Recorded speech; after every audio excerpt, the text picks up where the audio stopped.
And following his victory in Saturday's election, Kwara State Governor AbdulRahman AbdulRazaq has paid a thank you visit to the Emir of Ilorin and Chairman Kwara State Council of Chiefs, Dr. Ibrahim Sulugambari. The governor was accompanied by other federal and state legislators-elect on the platform of the All Progressives Congress. Governor AbdulRazaq, who thanked the Emir for his support, especially in sustaining the peace of the state, promised that traditional rulers, especially in northern Nigeria, will be given constitutional roles. Responding, the Emir of Ilorin and Chairman, Kwara State Council of Chiefs, Dr. Ibrahim Sulugambari, commended the peaceful conduct of the election, describing it as an indication of answered prayers.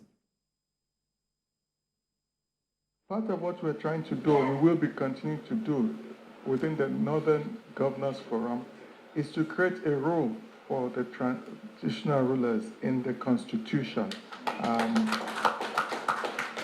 A proper role that gives power beyond what used to be in the First Republic. We have seen the role traditional rulers play, and we truly, truly and deeply appreciate that role. First of all, it's the peace we have. Without you, the peace and security we have would be non-existent. Without the peace you create, we would not have any progress. We would not sleep with both eyes closed. And the way you have synergy with the security agencies has made it perfect for us. We are very happy. It's our son who is also the governor again. I'm proud to claim your success and wish you more of it. And your work is very simple because you are very simple-minded. We're still talking electoral matters with a focus on the just concluded elections on March the 18th. A 74-year-old retired colonel in the Nigerian Army, Chinyere Obi, has called on the Independent National Electoral Commission and law enforcement agents to look into alleged electoral violence witnessed in Imo State during the State House of Assembly election in the area. Ms. Obi made the appeal while narrating her ordeal in the hands of political thugs in her polling unit during the last Saturday's House of Assembly election. The septuagenarian alleged that thugs working for some politicians in the Kenafai Ideato South local government area of Imo State attacked and inflicted injuries on her when she complained of electoral malpractice taking place in the polling unit. Wonder how a local chairman, a chairman of Idato South, could bring thugs, no police. I reported this case in police station in Kenafai Idato South. This is my leg. I will show you people. It was bleeding. I even treated it in FMC yesterday. There's a hole, and I'm diabetic. And what I'm asking you people, please help me to ask them, what have I done to cherish this? Like me, can I fight now 74? Can I fight anybody? It's like this. Talk late of when we are starting governorship. People will die now. Many died anyway. So but when the governorship election starts, are we going to be safe? To other matters, officers of the Nigerian Drug Law Enforcement Agency will now get a better deal from the federal government as a reward for their commitment to the war against hard drugs in the country. The Federal Executive Council has approved the construction of barracks accommodation for personnel of the agency to boost their morale and sustain the momentum they have recorded in the recent past. TVC News State House correspondent Femi Akonde tells us more about this week's Federal Executive Council meeting. Personnel of the National Drug Law Enforcement Agency. The federal government is clearly impressed with the performance of the NDLEA under the leadership of General Buba Marwa. 3 quarters of 2023, about 18,940 arrests were effected by the NDLEA, and indeed drugs, the estimated value of which is over 40 billion naira, were confiscated.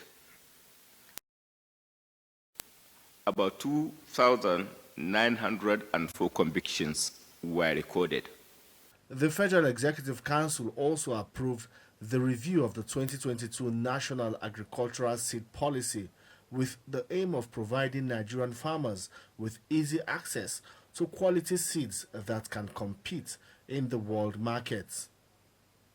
The Minister of Agriculture and Rural Development, Mohammed Abubakar, says with the emerging technology in seed production globally, the agri sector will now get greater priority so as to sustain national food security. Our farmers must have access to best quality seed that have been fortified, seed that can produce the yield that will be worth their while, seeds that can produce, again, the produce that can compete in the world market. This is the basis for this particular policy. Meanwhile, the Federal Ministry of Transportation also got approval for the provision of 4 customized fire service search and rescue vans for the seaports in Port Harcourt and Tinkan Island and the Marina National Ports Authority headquarters in Lagos at the sum of 510.9 million naira.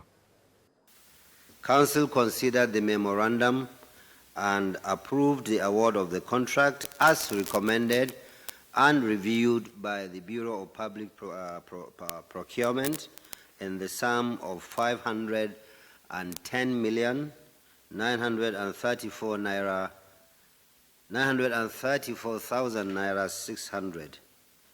FEC approved for the ministry the contract for the procurement of rolling stock operations and maintenance equipment for the Kano-Maradi standard gauge rail line that is currently under construction at the contract sum of $984.7 million. Femi Akonde, TVC News, Abuja.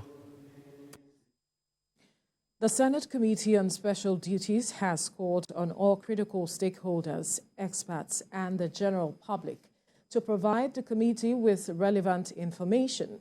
It is holding a public hearing on a bill that considers the creation of an agency to provide National Social Investment Program. Moyo Thomas has details.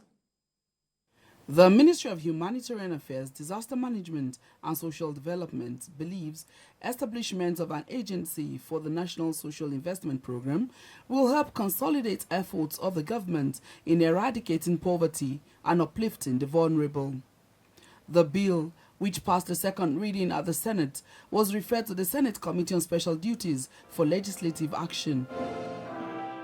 In order to gather more information and enrich details of the bill, the Committee on Special Duties has organized this one-day public hearing at the National Assembly.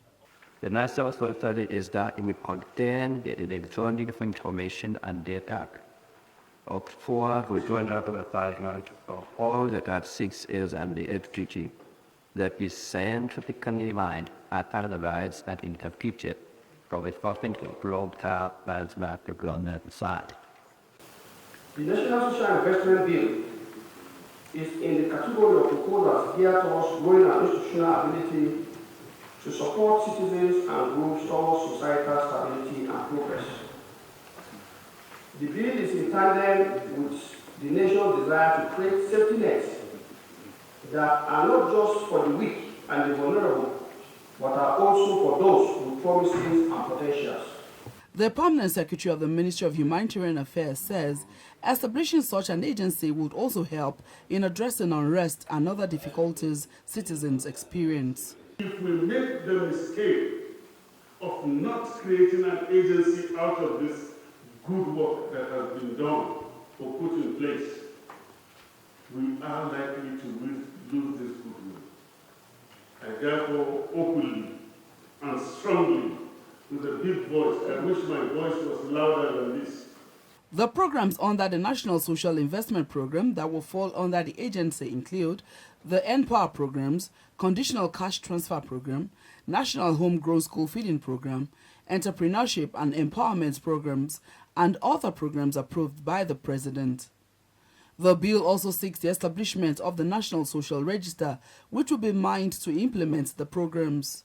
Though the debate is considering whether it should be a commission or an agency, but whichever one it is expected to be a consolidation of the foundation already laid in providing succor to the very vulnerable in our society. Muya Thomas, TVC News, Abuja. Robust use of technology is critical to advancing a career.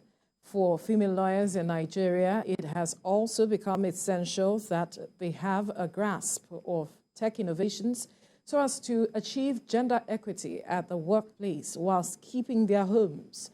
To celebrate the International Women's Month, the Nigerian Bar Association's Women's Forum is holding its annual General Conference on March the 30th and the 31st in Abuja.